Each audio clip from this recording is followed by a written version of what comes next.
In most of my jobs when I was coming up, I made myself and made the situation fit what I wanted to do.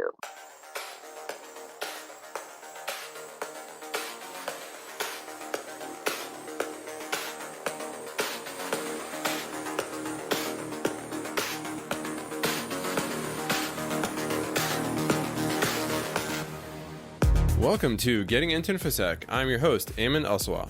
My guest this week is Lisa Jiggetts. Lisa not only is a penetration tester, but also the founder and board of director of the Women's Society of Cyberjutsu, a nonprofit that is dedicated to increasing opportunities of advancement for women in cybersecurity. Her mission is to close the gender and workforce gap in Infosec. Lisa knew from early on that she was going to be in cybersecurity. I always knew I was going to be in tech and in cyber. She also talked about the importance of networking. That's the biggest thing you can do, I think, is networking.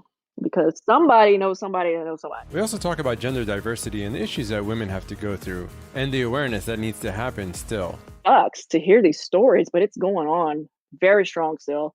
And I think if you take any other societal issue like racism or homophobia or whatever, fill in the blank, it takes time.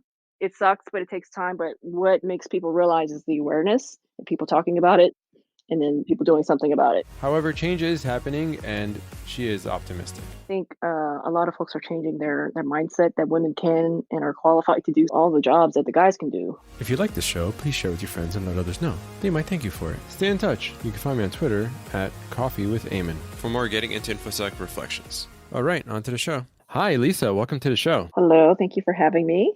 Yes, I'm really excited to talk with you today. For those out there that do not know who you are, can you tell us a little about yourself and what you do today? Well, sure. I'm currently working as a penetration tester for a small company, and they do other services, but mostly in the security area. So I'm enjoying my job there.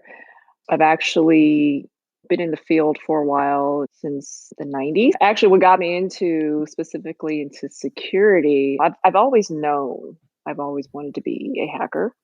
Didn't know it was called that. So I think it's just, let's just say this first. I've always been into like gadgets and techie stuff since I was a kid. It could have been a toy, like a plastic toy, and I wanted to take it apart and fidget with it and see what I could do with it. If it breaks, does it break? Can I fix it? That type of thing. But yeah, I've always been into like computers as far as like playing games, like DOS games is when I really got my hands on the keyboard.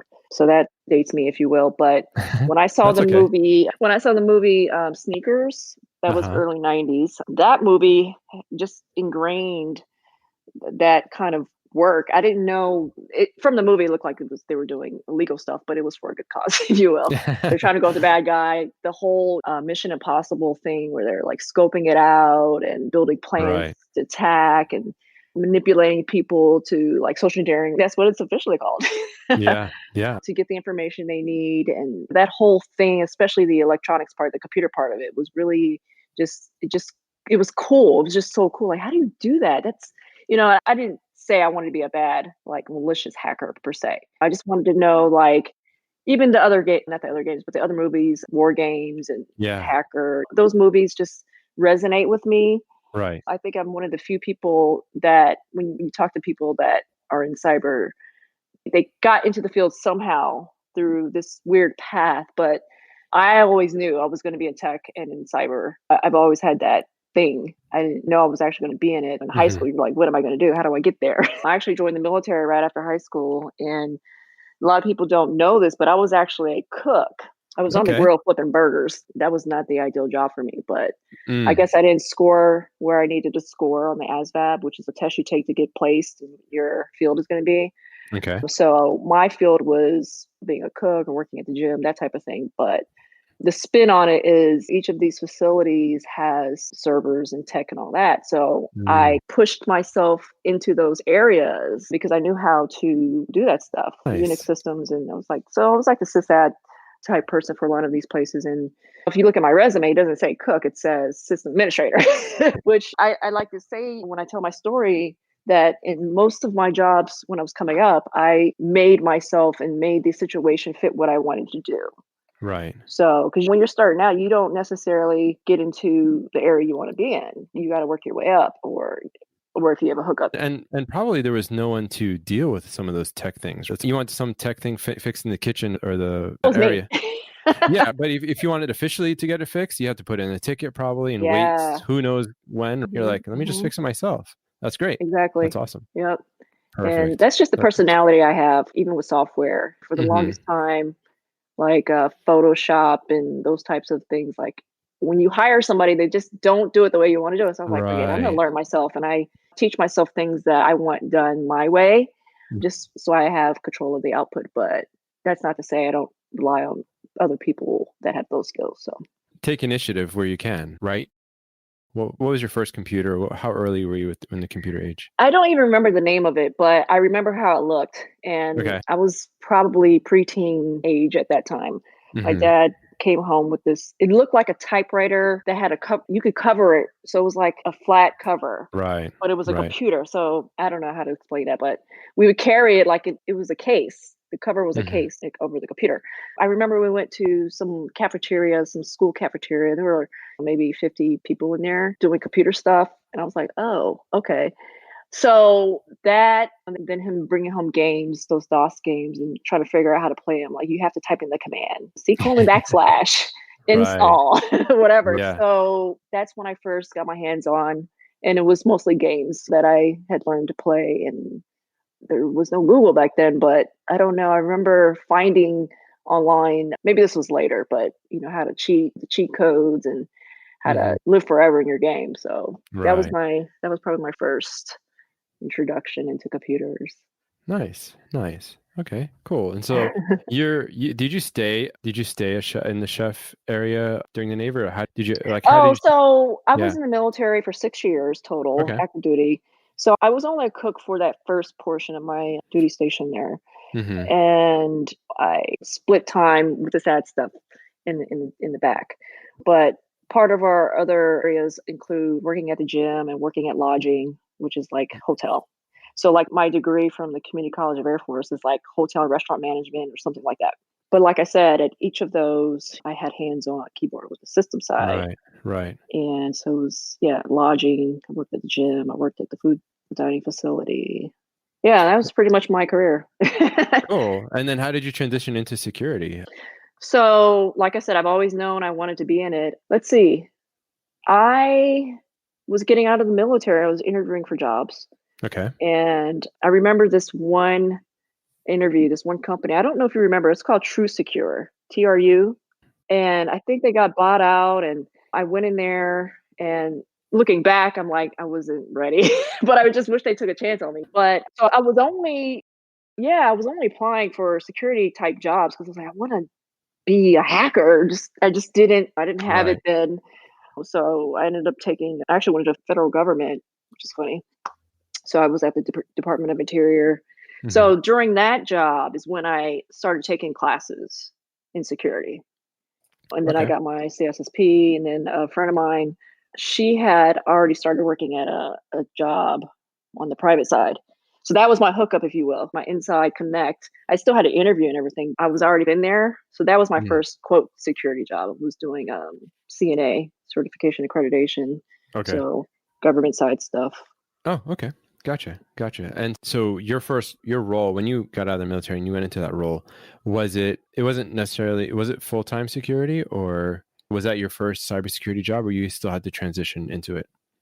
First. So when I left the Right. federal government, right? Yeah, that was my first security like official job. Well, I wasn't like new to security concepts or tools at the time because I had my home lab and I was doing Mm-hmm. stuff. I just didn't have that knowledge to at that time to be a security person. So I had to go to another place of employment that did Mm-hmm. security, which back then CNA, that was like the hottest thing because Right. the FISMA Act came out and said that all government systems have to be certified and accredited. Mm-hmm. So Gotcha. I did a little bit of that in the military too.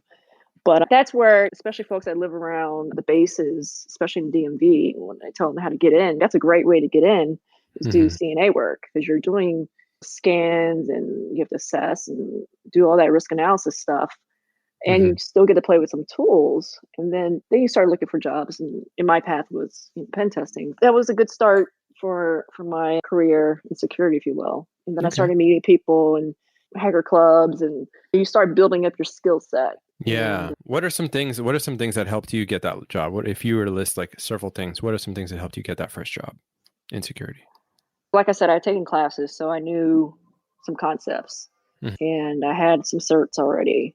And I think having clearance helped too, Mhm. especially in the DMV. Like it's all, well, not all, but a lot of government and government contractor work.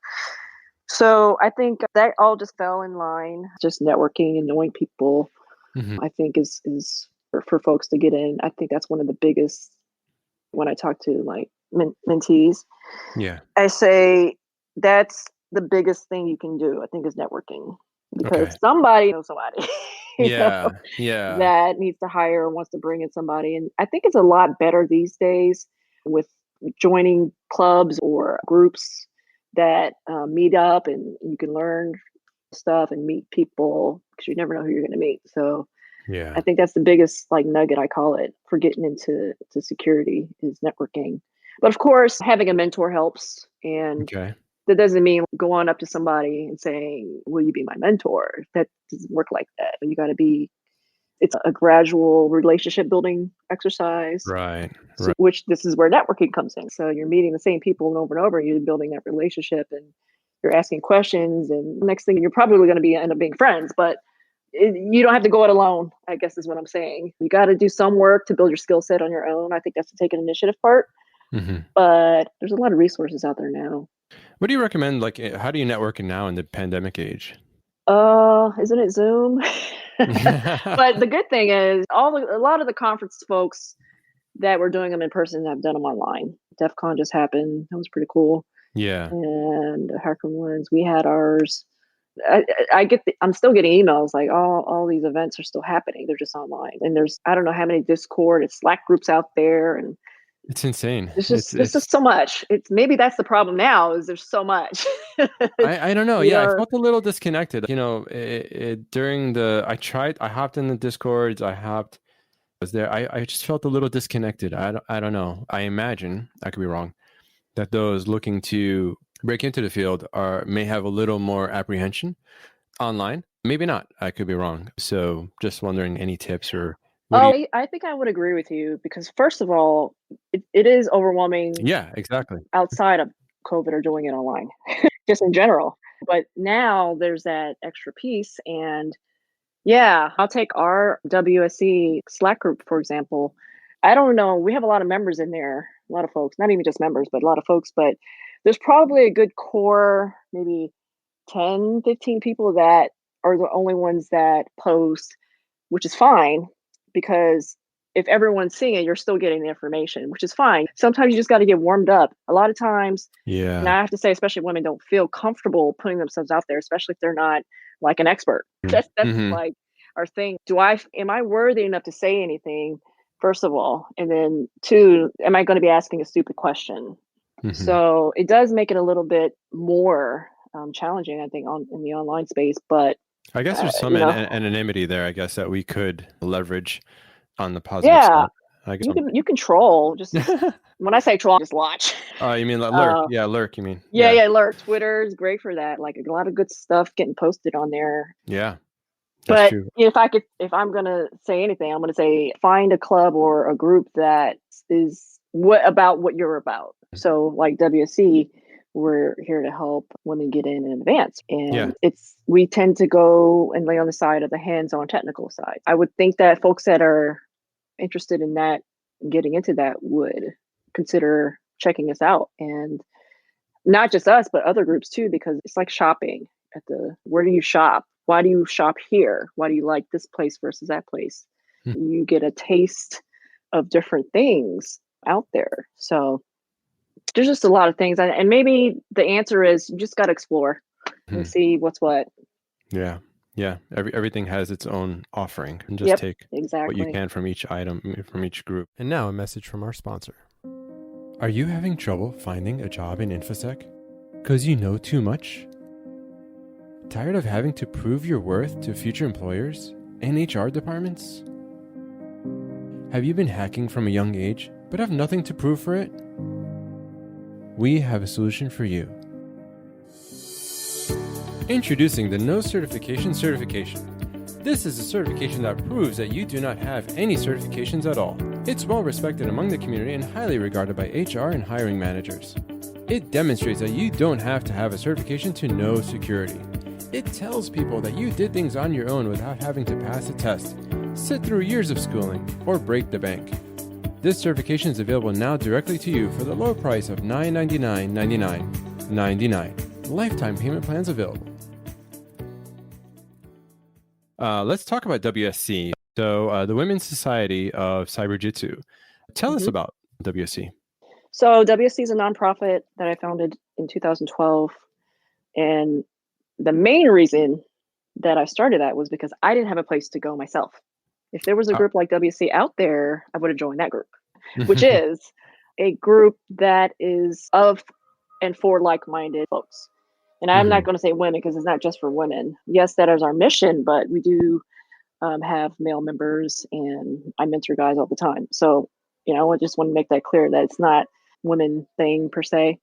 But yeah, I wanted to offer the things that I wish I had in trying to get into and learn more stuff about hacking, for example. I wanted to geek out with other women and we could talk shop or talk shoes. There's a connection and just, you might have to be a woman or of one type that could be cast out to feel that way, in which I have felt in many situations in boot camps and at work.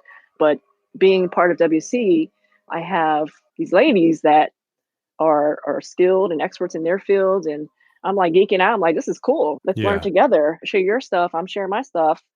And I feel like if you're in a comfortable learning environment like that, now you're just like fast press the nitro button in your learning. And of course, you're going to meet other folks and networking and lots of, opportunities for training. We do a lot of CTF training and hacking as teams. We do a lot of stuff with girls, mostly, middle school, high school girls.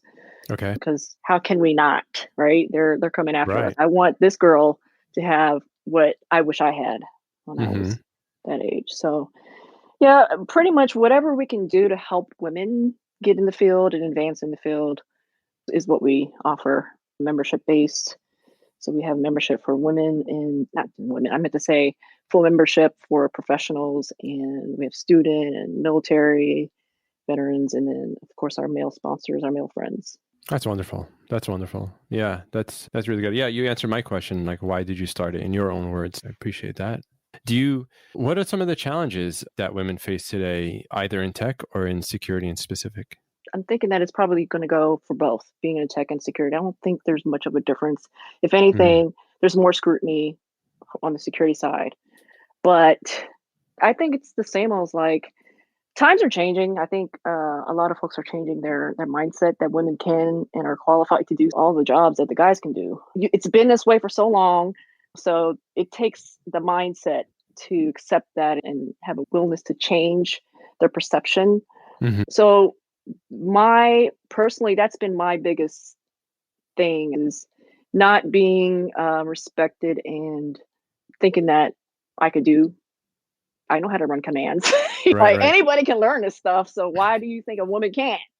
So that's, for me personally, that's been, and I have like only one story where I know some women have just go through this, like trying to get in the field, dealing with a-hole counterparts or managers. It sucks to hear these stories, but it's going on very strong still. And I think if you take any other societal issue like racism or homophobia or whatever, fill in the blank, it takes time. It sucks, but it takes time. But what makes people realize is the awareness and people talking about it and then people doing something about it. We're well aware of that, but I could say it's changing for the good. I think it's changing for the good. Definitely. Can you tell us both maybe a positive and a negative experience, maybe as yourself as a woman or something? So like I was just saying, I've only had one bad, not one that I can note, that I always tell the story when I was on an assessment. It was me and this other guy, and we're on our laptops getting ready to run our tools. And this specific tool was Nikto, which is a web app scanning app. Yeah.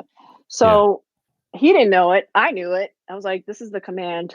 And I don't know, for some reason, he just didn't think I should know that. So he went and looked it up. Really? Yeah, I was In what like, sense? really? What was his? How was his reaction? Was it a facial, or was it something? Did he say something? No, I think I got so angry inside, I blacked out. So I don't even know what happened after that. Like, I was like, what? Really? What? So he looked it up and I was like, but I have conversely, a lot of good stories about guys helping out and offering tips and tricks and stuff like that, stepping up. I love to see guys step up to other guys that are being not so great. Yeah. And it doesn't have to be nasty. A lot of times folks just don't realize because they've been this way. Yeah, I had a colleague tell me, he's a hiring manager, and he told me that somebody called him out because he was like, he's a white dude. He was like, yeah, you seem to hire folks that are like you. And I don't think he realized that, but when he told me that, I was like, that's an awakening that first you acknowledge and then you're telling me. That's great. Mm-hmm. So he's doing something about it.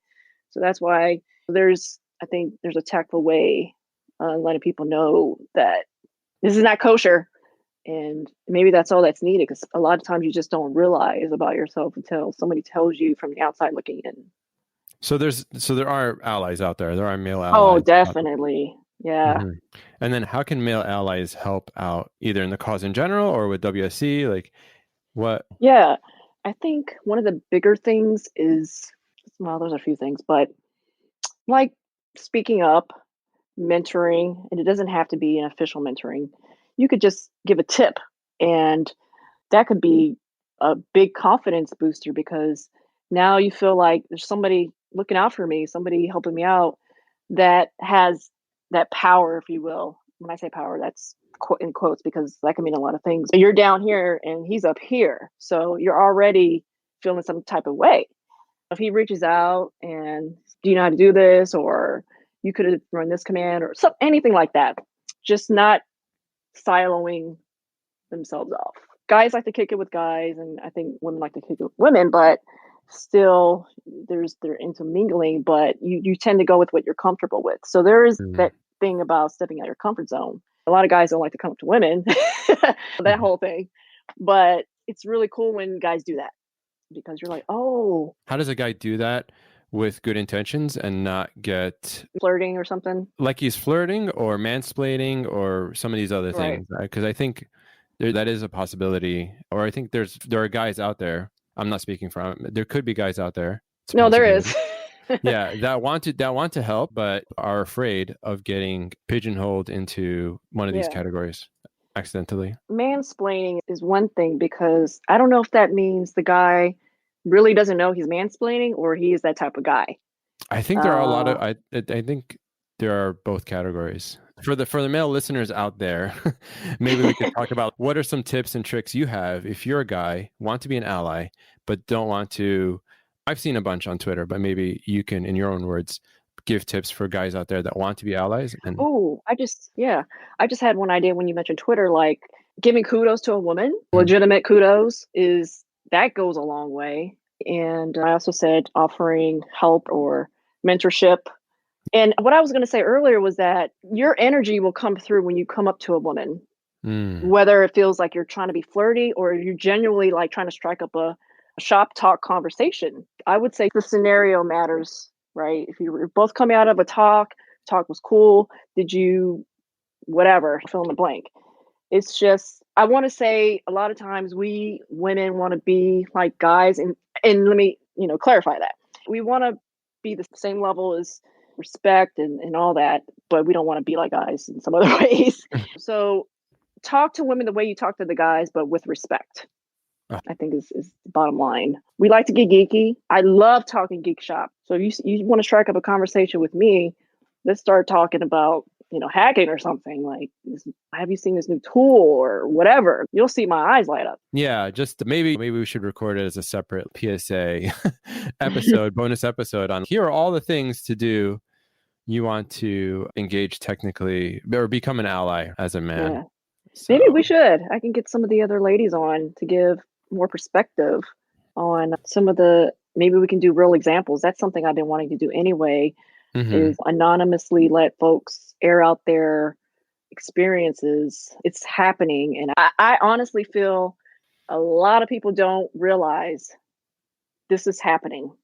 They Yeah. hear the bigger stories that come out, but just about, every day there's some BS that a woman's taking at her job. And it's because the guy, either he's a true a-hole or he doesn't realize he is. And Right. so I think if the guy heard this example, he'd be like, that sounds, I did that. Maybe he learned from Yeah. it. Yeah. And then with all my guests, I try to have them walk through some of these bad examples. We have some episodes. By the time this one airs, they should have been out there. But yeah, and me, I'm a little naive. I think there's a lot of other folks that are naive as to Mhm. what's really going on. But in addition to talking about the bad things, I think giving those lessons for those to do the right thing is also Yeah, hugely. I think that would be a good. I think there needs to be more of that, to be honest, because I remember one of my recent panels at the end for Q&A, a guy stood up and asked that very question. What can we do? Because Hmm. XYZ, it's not that clear cut from our perspective. So I Hmm. thought it was interesting to hear a guy say that because we both have perspectives as a woman and as a guy. Mm. That would be really good to get that out there, I think, on both sides. So there's like an aha moment. I didn't realize that. Oh, Yeah, yeah, I definitely think there's more good than bad out there in the world, and it's just a skills thing, really, just learning and understanding. Yeah, so there's a lot we could talk about. I'm really curious on you being a woman in the military. You must have had a lot of upwards battling as well, but that's I think I probably. have very little negative to say about my time in the military. Yeah, I've been really lucky because, like I said, I hear a lot of stories.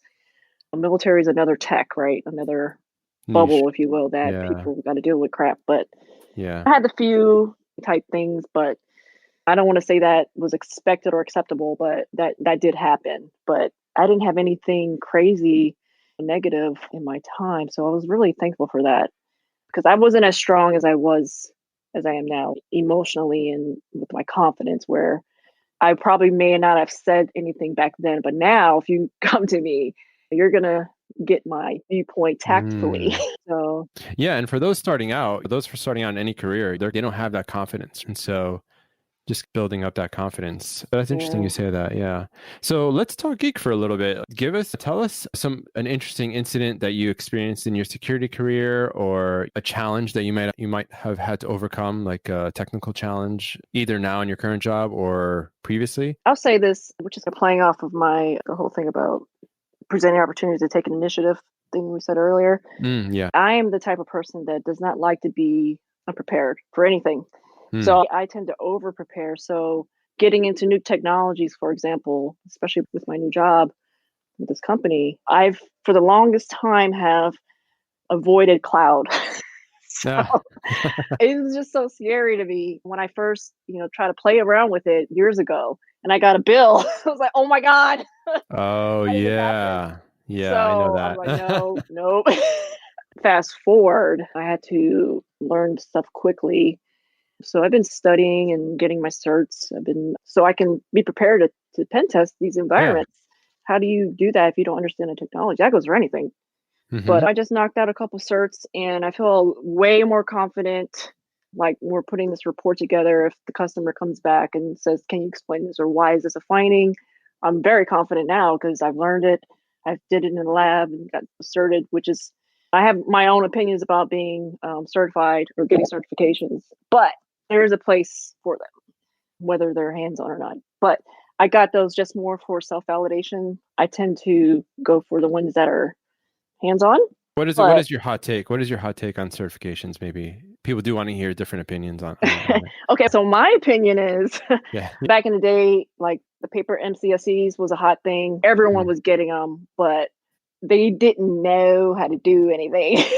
mm, So right. that's my thing. And having did all that, and I have a lot of certs that I got when I was getting out the military because I was like, I'm getting a job, I need to get certified. Well, Yeah. actually, my mentor is the one that told me. So I got all these certifications, and when I'm like, that was a I read a book and passed. What is that to me personally? That doesn't tell me you know how to do anything. That gets you in the door. Right. And like I said, there's a place for all these 85, Yeah. 70. If you want to work for the government or government contractor, you have to have certain certs. That's just the way it is Hmm. right now. Hmm. But for skills and being able to do your job, like you need to get those skills up, and then the validation is that cert. So if there's a hands-on cert for it, that's my take on it. Okay, yeah. No, I appreciate that. Yeah, that's awesome. Yeah, it gets you past the interview gates maybe, or past HR. For a lot of certs, it might not actually give you the skills that you need. It might, give or take. Yeah, a little here Yeah, and there, but book knowledge especially if maybe, you're but not doing the labs, just I reading a book and taking the exam, like that to yeah. me is, it says you Hmm. had the discipline though to study. So Hmm. that's a good thing. That's a plus in my book, but what else you got for me? you Yeah, know, yeah, yeah. Cool. show me. So tell me an interesting exploit that you had to, interesting web challenge maybe, or what kind of pen testing do you do? What's your area of focus? So like I was saying, we're doing a lot of cloud and Kubernetes, which Ah, I'm loving this stuff now. So yeah. a lot of self study. Yeah, I'm like, and I when I did the workshop and I was giving my little spiel, I was like, y'all need to get into this because this is the way things are going. I This is don't the know how many future. years before. Yeah, like now's the great time to get on board. And I'm a late bloomer, but I'm saying it like now is Hmm. the time to get on board with cloud because Absolutely. everybody. I don't have to tell you, but No, for the audience out there that don't understand cloud, because I was a little bit in a yeah. bubble. I thought I've been doing cloud for a while personally on the professional side. But what's interesting is that there's other parts of the US, other parts maybe of the world where Cisco certs are still like coveted, and slowly, eventually, companies are embracing the cloud. So, what is your advice for those that are not familiar, don't understand the cloud? So my hang up on the cloud was not just the billing piece, because that is a big piece that they Hmm. teach you when you learn this stuff, but the concept in general versus on premises data centers for your company and versus the cloud. So there's Hmm. data centers for the cloud, but you don't have to mess with any of that. What you get is what you need, the infrastructure piece of it. So there's that the offerings of being able to spin up a VM or the scalability, the availability, all like that within seconds to a few minutes. You have all this infrastructure at your beck and call, and it's pay as you Right. go. Like that's freaking awesome. And then you got the containerization piece, which further expands that, but it's still tech. You still have to know your operating systems and what firewalls are and all that jazz. But now it's just hosted. There's no like your job in the basement has a data center type thing. Yeah, it's all API based. Yeah. I would suggest pick one, and I say one of the three major ones between Azure, Google, and AWS. Mhm. I was really intimidated by AWS when I first started poking around because there's so much. I was like, I don't get it. Yeah, it's you overwhelming. know, It is it overwhelming. is. I like these online training like Linux Academy. Actually, this Hmm. one guy on he's Kubernetes, but he has a whole YouTube free. He does everything in Kubernetes, and it's on YouTube. And the only annoying thing is he's got like three ads in every video. So when I'm trying to whip through them, I was like, oh my god. But it's Yeah, send me the link. doing. I'd love to put in the show notes. Oh, his me and open source or something like that. Okay. Yeah, Just yeah. me and just open source or something like that. Okay. Which is like long and weird, but I really like his videos because he's just showing you. He talks about what he's gonna do, and then he is screencasting, like setting up as he goes. Mm, So you get it. Like I'm a visual learner, right? right. If I could have stood over somebody's shoulder way back when Hmm. learning and testing, like that would have been so much more helpful. I would have been way further ahead. So the age of the videos and YouTube now is a great learning platform, Right. but getting on one of these platforms like AWS, they give you free credits to start out. And you just go in one of these training providers, whether it's YouTube or paid one, and just knock them out. And before you're like, oh, I get it. And then your confidence builds and you start learning more and more. Now you're going to be at a point where still a lot of people, for the example, folks trying to get in, you get that like basic cert a lot more than what a lot of people do to be an entry level person in infosec. Yeah. Yeah. And because even though there's still this back and forth about we have all these jobs but not enough people thing, they're still being picky about it, but you have now a leg up on the next person, you That's know. right. That's right. An extra niche. Yeah. Yeah, that's true. That's true because there's a shortage of cloud anyway out there as well. So Yeah. combine the shortage of cloud with security. Now you have cloud security. That's a really good. And Yeah. if we ever go back to work, you are more than likely to end up being a remote worker because Right. it's all online. Yeah. Yeah. So any war stories that you can talk about from your vast experience in security? I really don't have any. I've been pretty cut and dry. I've been lucky. Hacked into a box, or you were stuck getting shelled maybe, Um, and then you got or an incident. when you're talking about not being able to get a shell, that's OSCP, Mm-hmm. which I'm doing that right now. This will Mm. be my third time attempting it. Okay. But that's it's hell, but it's also rewarding when you finally get your shell and when you can get root. That's probably my worst stories. Trying to get root on all these boxes, and there's so many ways, and they're only giving you some crazy hints, if any. But I did try. I got a subscription for a short time for the offshore lab in Pack the Box, Yeah. and I got the first Yeah. shell. I didn't get root because I didn't have time to keep messing with it, but that was a good feeling. I was like, okay, and Yes. I didn't ask for Yeah. help. I just figured it out. There's definitely a reward to the war, if you will. How about as a mobile security pen tester? I think there's. When I did that work, we weren't pen testing. So I wish we were. We just didn't, that wasn't part of our little group that I was in. There was the dynamic analysis and static analysis group. Right. So we Right. mostly just did manual scans, manual assessment, and like web inspect and burp, which that was a good learning experience because that's basically web app testing. So that was a really great Mm-hmm. experience. But I really wanted to do more work in that in more recent times, combining it with just regular web app pen testing on the bug bounty side.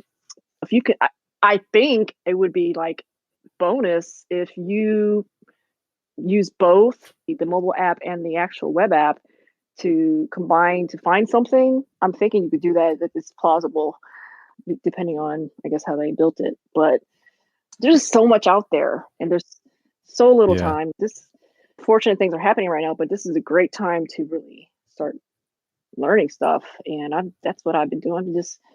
I'm always on learning something. Like, so this is a good time. That's true. That's true. I was going to ask, how do you stay up to speed? But I think you answered it right there. Because as being in the security field, once you get in, then that's you still have Yeah. to then you drink from the fire hose, and you just kind of need to always stay on top of things.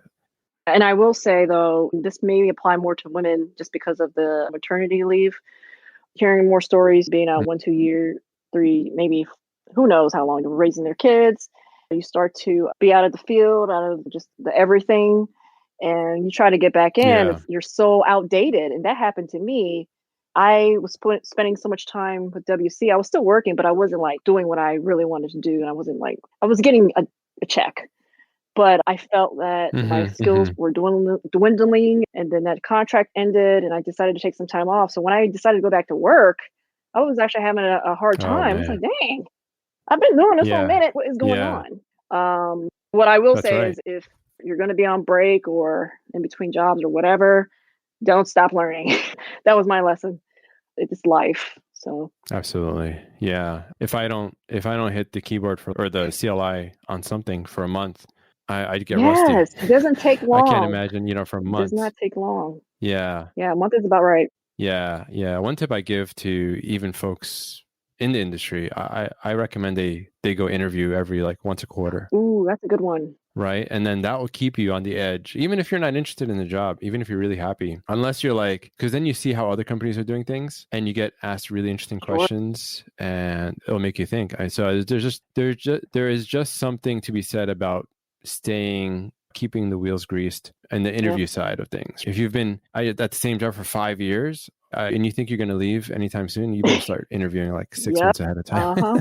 Yeah. So I think, those first, I don't know how many interviews, maybe I did 6 interviews, maybe. No, it was more than that. mhm. It was about 10. Of course, you start getting your chops back when your nervousness is not as bad as you keep going and going. So definitely that's a That's great right. tip there to keep regularly interview. Yeah, it's really useful. So I saw that you got nominated, or you're on the top 100 cybersecurity women of the year of 2020. Congratulations. That's awesome. Thank you. That was a nice surprise because Uh-huh. I Well think, deserved. thank you. I think I made that list last year and I think I knew about it then. So this was a Hmm. surprise, but that was cool. Yeah, That's that's cool. awesome. That's awesome. We definitely appreciate your work, and there's just so much to be said. Any parting thoughts for those out there looking to get in the field? Network. Networking, not Mm, TCP/IP, but or OSI model networking, but networking with people. Build relationships, get yourself out there, especially if you're an introvert like me. It's hard, but just do it because in the end it's gonna turn out in your favor. You just gotta put yourself out there and start meeting people. I think that's always number one on my list. It's not skill gotcha. set per se, it's the networking piece. Nice, nice. You don't sound like an introvert, I'll tell you that much. Oh, I know So how to turn it on. My yeah, extrovert. Trust me. I'm all the way over that's right. here. But it does drain some energy, right? Yeah. Yeah. And that's why I get drained really quick Uh-huh. after conferences or whatever. Like I put Yeah. it all into mingling and conversing with people that it's a lot, but it's Yeah. worth it. Yeah. Okay. That's well said. A lot of good nuggets in this interview. I definitely appreciate your time Yeah, great. and look forward to talking in the future. Great. Appreciate it. Wow, that was an awesome interview. So I hope you liked that as much as I did. I found that really informative and just quite interesting. So please let her know that you benefited from this episode. And here are some words to help keep the podcast going. Thanks. Let others know about the show. They might thank you for it. Intro music is Cascadia by Trash80, trash80.com. Check out the website gettingintoinfosec.com for show notes, clickable timestamps, a preview of my book, and more. And stay in touch on Twitter for more Getting Into InfoSec reflections.